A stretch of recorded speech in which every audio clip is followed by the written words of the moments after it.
Hello everyone, आप सब कैसे हैं। मैं उम्मीद करता हूं कि बहुत अच्छे होंगे और अपनी पढ़ाई को बहुत अच्छे से कर रहे होंगे। मैं Akash Kumar Badana ICT virtual classroom में आपका बहुत बहुत स्वागत करता हूं मेरे प्यारे बच्चों। जैसा आपको पता है, बेसिकली हमारे प्यारे बच्चों 8th क्लास है हमारी और हम लोग देख रहे हैं हमारे अतीत थर्ड हमारी बुक है और उसी बुक में हमारा चैप्टर नंबर 2 आज शुरू होगा। चैप्टर नंबर 2 है व्यापार से साम्राज्य तक, कंपनी की सत्ता स्थापित हुई। यानी कि कैसे कोई एक आपका ट्रेडिंग कंपनी इंडिया में आती है और वो एक ट्रेडिंग कंपनी अपना पूरा साम्राज्य यानी कि एम्पायर को एस्टेब्लिश करती है और फिर कैसे कंपनी एक सत्ताधारी हो जाती है, यहाँ पूरी पॉलिटिकल पावर को अपने हाथ में लेती है। ये सारा हम लोग समझेंगे। पहले चैप्टर में हमने आपका पढ़ा था आखिरकार जो तारीख है वो क्यों महत्वपूर्ण है, उनके विषय में हमने पढ़ लिया था। क्लियर है इतना? तो सेकंड चैप्टर हम लोग पढ़ेंगे। कह रहे कि मुगल बादशाहों में औरंगजेब आखिरी शक्तिशाली बादशाह थे। कह रहे कि जितने भी आपके मुगल बादशाह हुए हैं उन सभी मुगल बादशाह में औरंगजेब कैसे थे? अंतिम, यानी कि आखिरी या अंतिम एक ही मतलब होता है। वो क्या थे? आपका आखिरी आपका शक्तिशाली बादशाह थे। आपको पता होगा दिल्ली सल्तनत थी या फिर उसके बाद जो मुगल आए, जो हेड ऑफ आपका मुगल होता था हम उसको बादशाह कहते थे, ना कि राजा। क्या बोलते थे हम लोग? बादशाह कहते थे। उन्होंने वर्तमान भारत के एक बहुत बड़े इलाके पर नियंत्रण स्थापित किया था। कह रहे आज के भारत को देखोगे, उन्होंने एक बहुत बड़े क्षेत्र पर क्या था उनका नियंत्रण था। नियंत्रण का मतलब होता है उनका कंट्रोल था, उनके मुताबिक ही भारत में शासन चलता था। 1707 में औरंगजेब की मृत्यु हो जाती है। ध्यान दीजिए, 1707 में क्या होता है? औरंगजेब की मृत्यु हो जाती है। की मृत्यु के बाद बहुत सारे मुगल सूबेदार, बड़े बड़े जमींदार अपनी दिखने लगे। जब सेंट्रल का जो मुखिया होता है अगर वो कमजोर हो जाए या उसकी मृत्यु हो जाए तो और छोटे मोटे राज्य क्या करते हैं? अपने आप को फ्री दिखाने की, अपने आप को पावर दिखाने की कोशिश करते हैं। तो क्या हुआ कि वहां मृत्यु के बाद बड़े बड़े बाप के जमींदार ताकत दिखाने लगे। उन्हें अपनी क्षेत्रीय रियासतें कायम कर ली। कायम का मतलब है बना ली। बेसिकली कायम करने का मतलब होता है बनाना। जैसे जैसे विभिन्न भागों में ताकतवर क्षेत्रीय रियासतें सामने आने लगी, दिल्ली अधिक दिन तक प्रभावी केंद्र के रूप में नहीं रह सकी और 18वीं सदी के उत्तरार्ध तक राजनीतिक क्षतिज पर अंग्रेजों के रूप में एक नई ताकत उभरने लगी। क्या आप जानते हैं कि अंग्रेज पहले पहले एक छोटी सी व्यापारिक कंपनी के रूप में भारत आए थे? कैसे आए थे? एक छोटी सी आपका ट्रेडिंग कंपनी थी, व्यापारिक कंपनी थी और उसी व्यापारिक कंपनी ने यहाँ के पूरे रिसोर्सेस को, यहाँ के पूरी आपका पॉलिटिकल पावर को आपका अच्छे से स्टैब्लिश किया और उस भारत में आपका बहुत लंबे समय तक, लगभग लगभग 200 सालों तक उन्होंने पूरे भारत में शासन किया। अब कह रहे हैं कि यहाँ के इलाके उनके कब्जे में, उनकी ज्यादा और दिलचस्पी नहीं थी। यानी कि उन्हें कोई ज्यादा आपका इंटरेस्ट नहीं था स्टार्टिंग तौर पर कि वो किसी क्षेत्र को कब्जाएं या कुछ करें। वो ऐसा क्यों हुआ, कि क्या कारण हो गया कि उनको ज्यादा आपका इंटरेस्ट हो गया? और कह रहे हैं कि विशाल साम्राज्य के स्वामी बन बैठे। कह रहे जो व्यक्ति यहाँ की किसी जमीन कब्जाने में कोई आपका इंटरेस्ट था ही नहीं, उसने कैसे इतना बड़ा एम्पायर अपना खड़ा कर लिया? ये अपने आप में क्वेश्चन है। कह रहे हैं इस अध्याय में हम ये कैसे हुआ इसके बारे में ही हम लोग आपका पढ़ेंगे। ये वाला एक इमेज गौर करके देखिए। और मैंने आपको बताया जब भी हम चैप्टर पढ़ते हैं और कोई भी इमेज अगर मिलती है तो हमें उसे गौर कर देखना चाहिए। तो कैप्टन हडसन द्वारा, ध्यान दीजिए, कैप्टन हडसन द्वारा बहादुर शाह जफर और उनके बेटों को गिरफ्तार किया गया। औरंगजेब के बाद कोई मुगल बादशाह इतना ताकतवर नहीं हुआ, लेकिन एक प्रतीक रूप में मुगल बादशाह का महत्व बना रहा है। यानी कि कोई ना कोई होना चाहिए नाम मात्र का राजा, उसी को बोल दिया गया एक मुगल प्रतीक के रूप में बना रहा। जब 1857 के ब्रिटिश शासन के विरुद्ध भारी विद्रोह हुआ तो विद्रोहियों ने मुगल बादशाह बहादुर शाह जफर को अपना नेता मान लिया। जब विद्रोह को कुचल दिया गया, जफर को देश छोड़ने के लिए मजबूर कर दिया गया और जफर के बेटों को उसके सामने ही आपका मार डाला।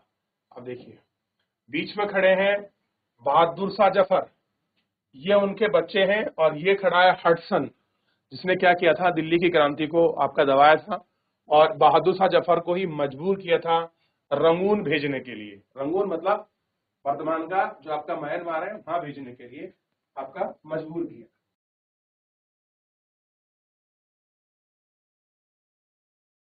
ठीक है, तो क्या कर दिया? उसको आपका रंगून भेज दिया।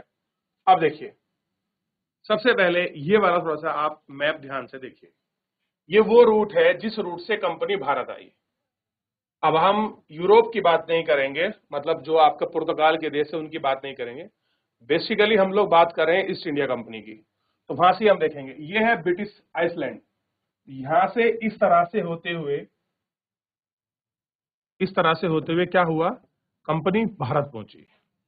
ये रास्ता है केप ऑफ गुड होप के जरिए। कहां पहुंची है, केप ऑफ गुड होप। लेकिन वर्तमान में अगर कोई अब जाता है तो उसका रास्ता सिंपल ये है कि इस तरीके से वो जा सकता है। ये वाला रूट है। क्लियर हो गया, ध्यान रहेगा। ये और 2 पासेस खुल चुके हैं। पहले अगर किसी को भारत आना था तो इतनी लंबी उसको यात्रा करनी पड़ती थी। सोच के देखिए, देख लिया।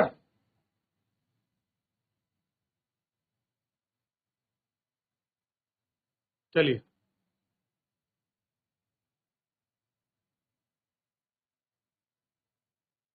कह रहे कि पूर्व में ईस्ट इंडिया कंपनी, पूर्व में क्या हुआ, ईस्ट इंडिया कंपनी। सन 1600 में ईस्ट इंडिया कंपनी ने इंग्लैंड की महारानी एलिजाबेथ प्रथम से चार्टर अथवा इजाजतनामा हासिल किया। देखिए, सबसे पहले क्या हुआ कि 1600 में कंपनी ने एक चार्टर लिया। चार्टर का मतलब होता है परमिशन लेना, इजाजत लेना। क्लियर है। अरबी में लिखा है, फारसी में लिखा हुआ भाषा है ये, अरबी फारसी का इजाजतनामा। इसने कंपनी को पूर्व के देशों की ओर व्यापार करने का एक अधिकार मिला। ध्यान दीजिए, पूर्व की देशों के साथ कहीं भी ये नहीं कहा गया था कि जो कंपनी आ रही ईस्ट इंडिया कंपनी वो केवल भारत में ही ट्रेडिंग करेगी, ऐसा बिल्कुल नहीं कहा गया था। पूर्व के देश मतलब भारत, क्लियर हो गया, श्रीलंका, आपका मलेशिया, मलाया प्रादीप, Indonesia, Thailand, Bangkok, Philippines, Manila, China, Japan, North Korea, South Korea, इन देशों के साथ वो आपका ट्रेडिंग कर सकती है। तो पूर्व के देश तो यही हुए ना, ये क्या कर सकती है, इनके साथ आपका ट्रेडिंग कर सकती थी। अब जब उनको परमिशन मिल गई, इंग्लैंड में कोई और व्यापारिक कंपनी दूसरे इलाके के लिए कंपनी की होड़ नहीं कर सकती थी। इस चार्टर के सहारे कंपनी समुद्र को पार कर आपके नए इलाके को खंगाल सकती थी और वहां से सस्ती कीमत पर चीजें खरीद कर यूरोप में ऊंची कीमत पर बेच सकती थी। मेन काम क्या था, मेन जो काम था इस ट्रेडिंग कंपनी का, वो एक ही काम था कि भैया देश और दुनिया के किसी भी कोने से, खासकर जो आपके पूरब के देश हैं, सस्ती कीमत पर आप चीजें खरीद लो और उनको यूरोप में बेच दो। क्या खरीदते होंगे, क्या बेचते होंगे, जो चीज आपका यूरोप में पैदा नहीं होती होगी उसको वो कहां बेचते होंगे, यूरोप में बेचते होंगे। क्लियर है। इसीलिए वो कहां आ रहे हैं, पूर्व के देशों की तरफ, आपके मसाला का ट्रेड करने के लिए, काली मिर्च का व्यापार करने के लिए, क्लियर हो गया, लौंग इलायची का व्यापार करने के लिए, रेशमी वस्त्रों का उपयोग करने के लिए, शिल्प कला में जो आपकी चीजें बनी हुई, मूर्ति, बहुत सारी आर्किटेक्चर, इन सारी चीजों का वो लोग ट्रेड करने के लिए पूर्व के देशों के साथ आते थे। कंपनी को दूसरी ओर व्यापारिक कंपनी से प्रतिस्पर्धा का कोई भय नहीं था। अब उन्हें पता है कि एक ही कंपनी है, कोई दूसरी कंपनी आने वाली है ही नहीं, तो किसी चीज का कोई भय, कोई कंपटीशन था नहीं। उस जमाने में वाणिज्यिक कंपनियां मोटे तौर पर प्रतिबंध से बचकर ही मुनाफा कमा सकती थी। ठीक है। अब देखिए, लेकिन यह शाही दस्तावेज दूसरी यूरोपीय ताकतों को पूर्व में व्यापार करने से नहीं रोक सकता था। यानी कि और देश की कंपनियां वहां व्यापार करने आ सकती थी, लेकिन कोई और इंग्लैंड या आपके लंदन से कंपनी आपका नहीं आ सकती थी। अब कह रहे हैं कि जब इंग्लैंड के जहाज अफ्रीका के तट को छूते हुए केप ऑफ गुड होप का चक्कर लगाकर हिंद महासागर को पार करके पुर्तगालियों ने भारत के पश्चिमी तट पर अपनी उपस्थिति दर्ज करा ली, तो गोवा में अपना ठिकाना बना चुके पुर्तगाली की खोज वास्को डी गामा ने की, जो 1498 में पहली बार भारत पहुंचा। इस व्यापारिक मार्ग का पता लगाया था और 17वीं शताब्दी की शुरुआत तक डच भी क्या हो गए, हिंद महासागर के व्यापार में संभावना आपके तलाशने लगे। और कुछ समय बाद ही आपका फ्रांसीसी भी आपका यहां सब आ गए। तो कौन कौन आ गए, तो सबसे पहले आए आपका पुर्तगाली। क्लियर हो गया। और पुर्तगाली के बाद कौन आए, आपका डच आए, फिर अंग्रेज आए, और फिर कौन आ गए, फ्रांसीसी आ गए। क्लियर है? ये सब लोग आपका हिंद महासागर के तरफ ट्रेड करने के लिए आ रहे थे। क्लियर है? ध्यान रहे, कहाँ आ रहे थे, जो आपका हिंद महासागर है उस तरफ आपका ट्रेड करने के लिए आ रहे थे। अब कह रहे कि समस्या यह थी कि सारी कंपनी एक जैसा व्यापार करना चाहती थी।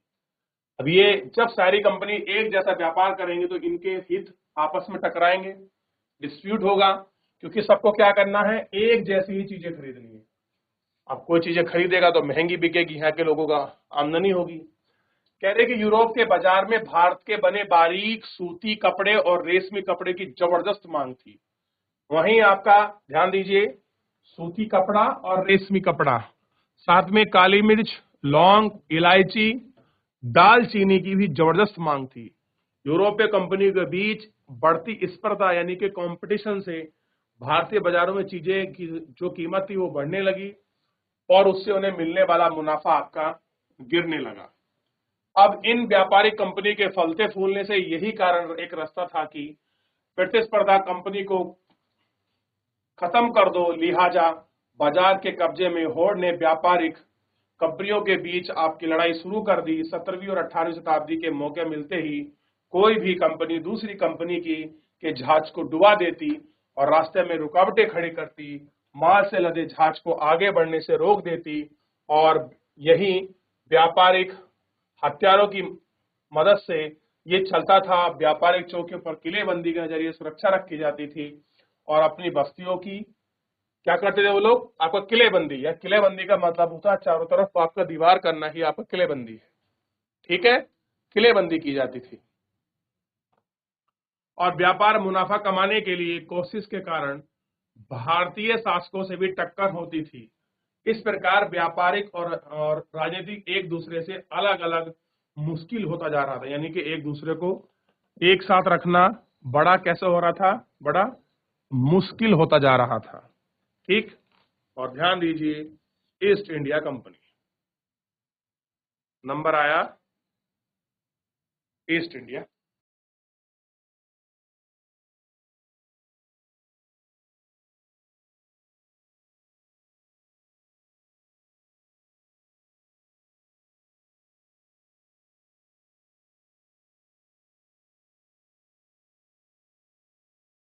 ईस्ट इंडिया कंपनी बंगाल में व्यापार शुरू करती है। पहली फैक्ट्री यानी कि पहली जो आपकी इंग्लिश फैक्ट्री है, और आपका 1551 में हुगली नदी के तट के आप किनारे शुरू हुई। हुगली नदी यानी बे ऑफ बंगाल के पास वाला रीजन, यानी कलकत्ता में बेसिकली पहली फैक्ट्री इनकी स्टेबल हो चुकी है। कंपनी व्यापारी यहां से ही अपना काम चलाते थे। इन व्यापारियों को उस जमाने में फैक्टर कहा जाता था। जो लोग व्यापारी को क्या बोलते थे, फैक्टर। इस फैक्ट्री में वेयर हाउस था जहां निर्यात होने वाली चीजों को जमा किया था। वेयर हाउस का मतलब चीजों को जहां पर सारी चीजें एक साथ आपका इकट्ठा होती थी उसको बोलते थे वेयर हाउस। निर्यात का मतलब है जो चीजें हमें अपने किसी क्षेत्र से या किसी देश से दूसरे देश में भेजनी हो तो हम क्या बोलते हैं, उसको निर्यात कहते हैं। यहाँ पर उनके दफ्तर जिनमें कंपनी के अफसर बैठते थे। जैसे जैसे व्यापार फैलने लगा, सौदागर और व्यापारी को फैक्ट्री के आसपास बसने के लिए प्रेरित किया। 1996 में कंपनी इस आबादी के चारों तरफ एक किला बनाना शुरू कर दिया था। 2 साल बाद उसने मुगल अफसरों से रिश्वत लेकर 3 गांवों की जमींदारी भी खरीद ली। अब उन्होंने मुगल जो अफसर थे उनको आपकी रिश्वत दी, और रिश्वत लेकर 3 गांवों की जमींदारी खरीद ली। एक गांव था कालीकत्ता, ठीक, गोविंदपुर, और उसके बाद ये क्या बन गया आपका, ये कलकत्ता बन गया। अब इससे कोलकाता कहा जाता है। कंपनी ने मुगल बादशाह सम्राट औरंगजेब को इस बात के लिए भी तैयार किया कि वह कंपनी को बिना शुल्क चुकाए व्यापार करने का फरमान जारी करे। कैसा फरमान जारी करे, बिना कर चुकाए हम लोग ट्रेडिंग कर सकते हैं, ऐसा हमको एक फरमान चाहिए, आदेश चाहिए। ठीक है, ये उन्होंने ऐसी कोशिश की। कंपनी से ज्यादा रियासतें हासिल करना और पहले से मजबूत अधिकारियों पर ज्यादा से ज्यादा फायदा उठाने लगी। उदाहरण के लिए औरंगजेब के फरमान से केवल कंपनी ने ही व्यापार मुक्त शुल्क का अधिकार शुरू किया कि अब जो होगा, ध्यान दीजिए, शुल्क मुक्त व्यापार होगा। कंपनी के जो अफसर निजी तौर पर व्यापार चलाते थे उन्हें छूट नहीं थी, लेकिन उन्हें शुल्क चुकाने से इनकार कर दिया।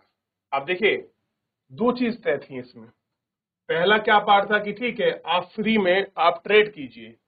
एक तरफ थी कंपनी और एक तरफ थे निजी व्यापार जो उनके अधिकारी कर रहे थे। ठीक है, और यहां क्या थी? कंपनी थी। अब कंपनी भी ट्रेड कर रही है और उधर कौन कर रहे हैं? निजी व्यापारी। तो परमिशन किसको मिली थी? केवल कंपनी को। लेकिन ट्रेड भी कौन कर रहे थे? आपका ये लोग भी आपका ट्रेड कर रहे थे और राज वसूली होने लगी थी। ऐसे में भला बंगाल में कि जो नवाब थे मुर्शिद कुली खां, वो उसका विरोध क्यों ना करते। जब इस तरह से चीजें हो रही थी तो राजस्व जो था मुर्शिद कुली खान का काम हो रहा था, तो वो इसका विरोध क्यों ना करते, और उन्होंने इसका विरोध किया।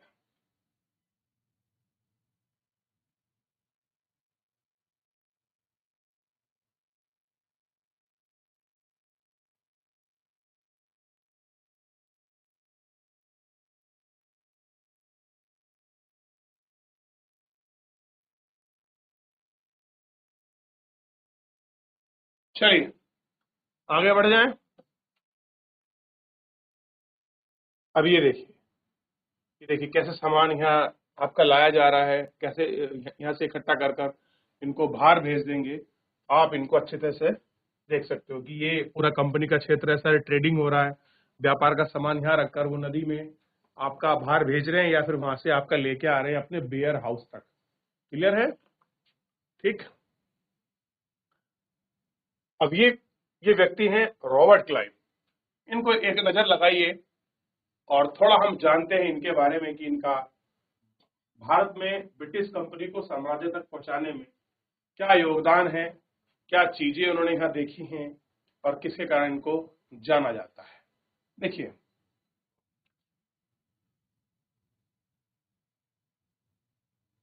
व्यापार से युद्ध तक, व्यापार से युद्ध तक 18वीं सदी की शुरुआत में कंपनी और बंगाल के नवाब की टक्करवाद काफी आपका बढ़ गया था। औरंगजेब की मृत्यु के बाद बंगाल के नवाब अपनी ताकत दिखलाने लगे थे। उस समय दूसरी क्षेत्रीय ताकतों की स्थिति भी ऐसी थी कि मुर्शिदाकुल्ला खान के बाद अलीवर्दी खान और उसके बाद सिराजुद्दौला बंगाल का आपका नवाब बना। ठीक, पहले मुर्शिद कुली खान की मृत्यु हो गई, अलीवर्दी खान, और उसके बाद सिराजुद्दौला नवाब बना। ये सभी शक्तिशाली शासक थे। उन्होंने कंपनी को रियायतें देने से मना कर दिया, यानी कि बेसिकली जो छूट मिलती थी कंपनी को आपका व्यापार के लिए, उन्होंने मना कर दिया कि हम ये छूट आपको नहीं देंगे। व्यापार का अधिकार देने के बदले में कंपनी को नजराने मांगने लगे, कि कंपनी से नजराने मांगते थे कि भैया कुछ भेंट दो, कुछ उपहार दो, तो ही कुछ हो सकता है। उससे सिक्के ढलवाने का अधिकार नहीं था। उन्हें किलेबंदी करने के लिए रोक दिया गया। कंपनी पर धोखाधड़ी का आरोप लगाते हुए दलील दी गई कि उनकी वजह से बंगाल में सरकार का राजस्व आपका कम हो गया है, यानी कि बेसिकली उनके जो टैक्स रेवेन्यू था, जो कलेक्शन था, उसमें क्या आ गई है? बेसिकली आपका कमी आ गई है, और ये कमी क्या कर रही है? उनको नुकसान दे रही है।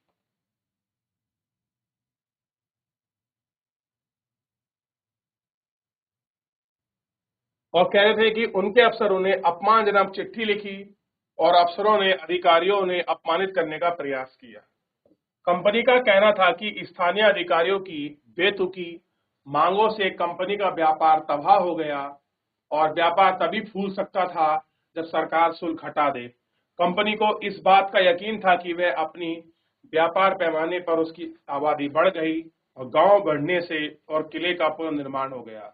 ये टकराव दिनों दिन गंभीर होता गया। टकराव की परिणति पलासी के लिए प्रसिद्ध रूप में हो गई। ठीक, इसका हो गया, बढ़ने लगा। और कह रहे हैं कि 1756 में अलावर्दी खां की मृत्यु के बाद सिराजुद्दौला बंगाल का नवाब बना और कंपनी को सिराजुद्दौला की ताकत से काफी भय था। सिराजुद्दौला की जगह कंपनी एक ऐसा नवाब चाहती थी जो उसे व्यापारिक रियायत अन्य सुविधा आसानी से देने में आनाकानी ना करे। यानी कि कुल मिलाकर कंपनी किसी प्रकार की आनाकानी करने के से पहले ही सारी चीजें उसके हाथ में हो। यानी कि जो शासक बने, जो नवाब आपका बंगाल का बने, वो कंपनी के लिए किसी प्रकार की कोई समस्या पैदा खड़ी करी ना करे। कि सिराजुद्दौला के प्रति प्रतिद्वंदियों में से किसी एक को नवाब बना दिया जाए। अब उन्होंने सोची कि जो इनका साथ में कॉम्पिटिटर है नवाब सिराजुद्दौला का, क्यों ना हम उनमें से किसी के एक को आपका नवाब बना दें। ठीक, कह रहे कि कंपनी की को कामयाबी नहीं मिली। जवाब में सिराजुद्दौला ने हुक्म दिया कि कंपनी के राज्य के राजनीतिक मामले में टांग अड़ाना बंद करे, किलेबंदी रोक दे और बाकायदा राजस्व चुकाए। जब दोनों हाथ पीछे हटने को तैयार नहीं हुए तो कंपनी 30,000 सिपाहियों के साथ नवाब ने कासिम बाजार पर स्थित इंग्लिश फैक्ट्री पर उन्होंने हमला बोल दिया। अब देखिए, इतने सारे सैनिक ले गए और उन्होंने उस पर हमला बोल दिया। अब क्या होता है हमले में? नवाब की फौजों ने कंपनी के अफसरों को गिरफ्तार कर लिया, गोदाम में ताला डाल दिया, अंग्रेजों का हथियार छीन लिए, अंग्रेज जहाज को घेरे में ले लिया और बाद में कंपनी ने कलकत्ता में स्थित कब्जे के उधार में रख लिया। उधार का रुख दिखाया। अब कलकत्ता के हाथ से निकल जाने के बाद, खबर सुनने के बाद मद्रास में कंपनी में तैनात रॉबर्ट क्लाइव के नेतृत्व में एक सेना वहां के लिए रवाना कर दी। अब पहले कहां कहां रह रहे थे, ध्यान दीजिए।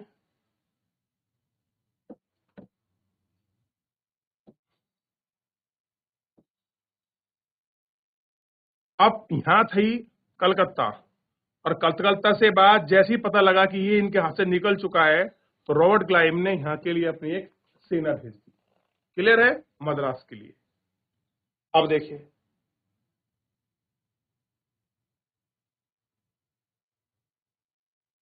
इस सेना को नौसैनिक बेड़े की मदद से मिली थी और इसके बाद नवाब के साथ लंबे समय तक सौदाबाजी चली।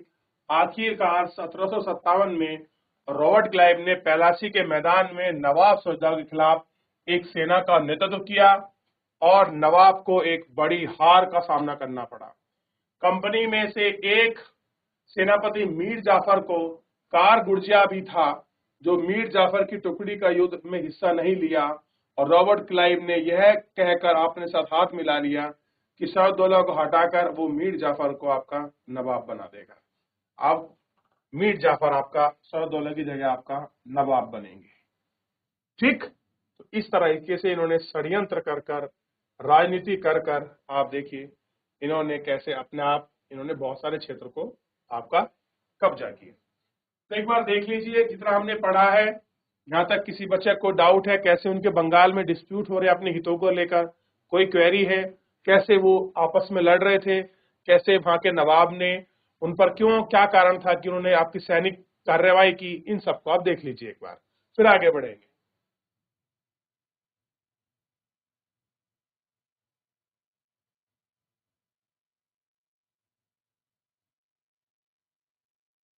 आगे बढ़ते हैं।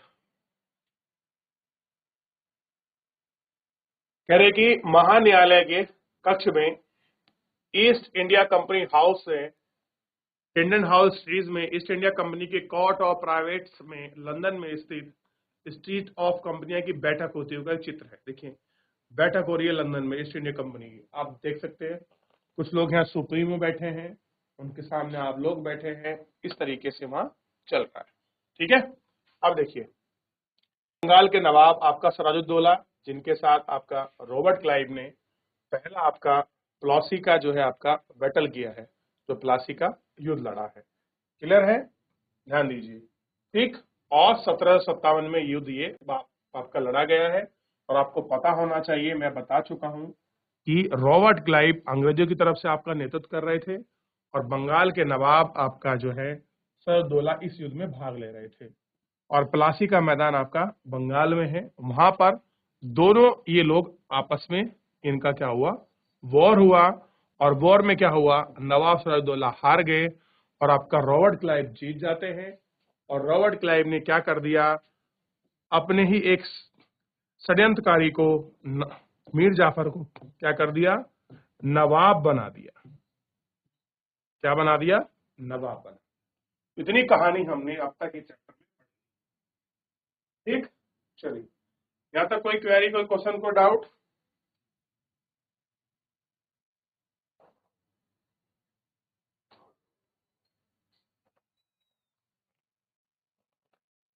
चलिए देख लिया मेरे प्यारे बच्चों। तो फिलहाल आज के लिए इतना ही, मिलते हैं नेक्स्ट लेक्चर में। तब तक अपना ध्यान रखिए, स्वस्थ रहिए, अपनी पढ़ाई को बहुत अच्छे से करते रहिए। मुझसे जुड़ने के लिए आपका बहुत बहुत धन्यवाद।